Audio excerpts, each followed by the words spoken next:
हरि ओम नमः शिवाय। ही कथा पाण गुरु कृपा सां हासिल करे रहिया आहियूं। महिरबानी करे गौर ॾेई ॿुधिजो। हिकु राजा जो पुटु शिकार करणु वियो। संगती साथी बि गॾु हुयुसि। अॻियां हिकु वॾो शींहुं साम्हूं आयो।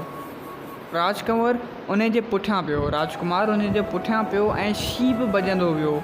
10-12 किलोमीटर शहज़ादो घोड़े ते चढ़ी उन जे पुठियां डोड़ंदो रहियो ऐं आख़िर शींहं खे बंदूक खणी मारे विधाईं। उन वक़्तु राति थी वई। राजकुंवर अकेलो हुओ। वापसि वञणु ॾुखियो सम्झी को रहण लाइ स्थान ॻोल्हणु लॻो त परियां हिकु रोशनी ईंदी ॾिठाई। ओॾां वियो त हिकु ऋषीअ जो आश्रम मिलियुसि। घोड़ो ॿार ॿधी अंदरि गिड़ी अदब सां ऋषीअ खे मिलियो। ऋषीअ बि हिन जो आदर सत्कार कयो, वेलकम कयो ऐं पुछाईंसि त भाई ॿुधा त केरु आहीं ऐं किथां अचणु थियो आहे। हिन चयो त साईं, मां निर्मोही राजा जो पुत्रु आहियां। शेर जो शिकार कयो अथमि, पर राति पइजी वई आहे ऐं साथी बि विछड़ी विया आहिनि, सो मां राति हिते टिकी सुबुह जो वापसि वेंदुसि। ऋषिअ चयो त प्यारा भले रही पओ, पर तुंहिंजे पिता जो नालो निर्मोही आहे या हुनजो लक़ब आहे, या सचपचु उहो निर्मोही आहे? राजकुमार जो जवाबु ॾिनो त उहो मुंहिंजो पिता जो जनम जो नालो न आहे, पर सिफ़ाती नालो आहे, छो त हिन में को बि मोह न आहे। ऋषिअ जो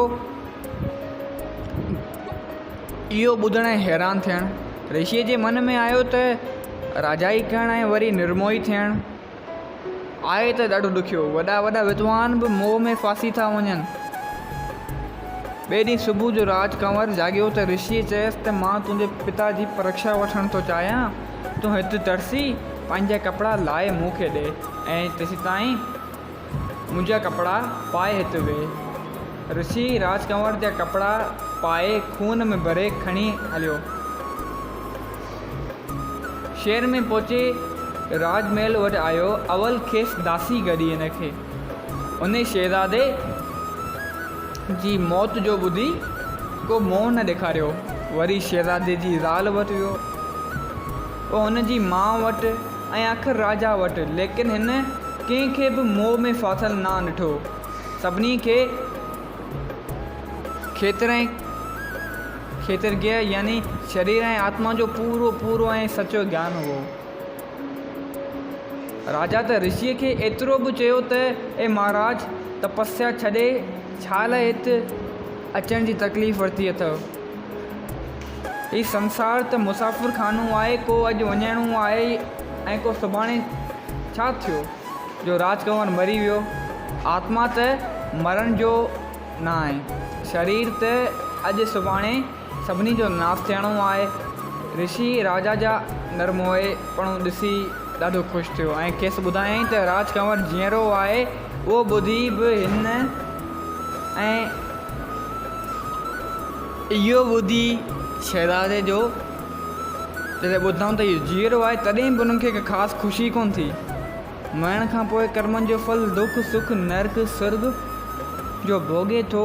इहो हर हिकु जीव जो तोखियम शरीर आहे, जो 17 तत्वनि जो ठहियलु आहे। ठहियलु चयो वञे थो। 5 कर्म इंद्रियूं, 5 ज्ञान इंद्रियूं, 5 प्राण, मन, बुद्धि ऐं स्थूल शरीर जो त हाल इहो आहे जो उन जो संबंधी जेके जीअरे त ख़ूब प्रेम कनि था, से बि मरण खां पोइ उन साॻे शरीर खे प्रीत कोठे ॿाहिरि कढण लाइ उतावला थियनि था। चओ जय सियाराम। अगरि ही नंढड़ी निर्मोही कथा तव्हांखे वणी त हिन कथा खे पंहिंजनि सां गॾु शेयर कयो ऐं जेतिरो तव्हांखे थी सघे मोह न रखो। मोह आख़िर में ॾुख ॾींदो आहे। तो जय सियाराम। अगरि हीअ कथा तव्हांखे वणी त हिन कथा खे वधि मां वधि शेयर कयो। अगरि असांजो तव्हांखे पुराणियूं कथाऊं ॿुधणियूं आहिनि त हिन कथा सां गॾु मथे अटैच थियल तव्हांखे लिंक मिलंदी, जंहिंखे तव्हां क्लिक कंदव त असांजे यूट्यूब चैनल आत्म ज्ञान ते पाणे पहुची वेंदा, जिते वञी तव्हां विज़िट कयो ऐं असांजो पुराणो कथाऊं ॿुधो ऐं लाइक कयो, सब्सक्राइब कयो, जीअं असांखे मोटिवेशन मिले ऐं असीं पंहिंजो कमु जारी रखूं। चओ जय सिया राम।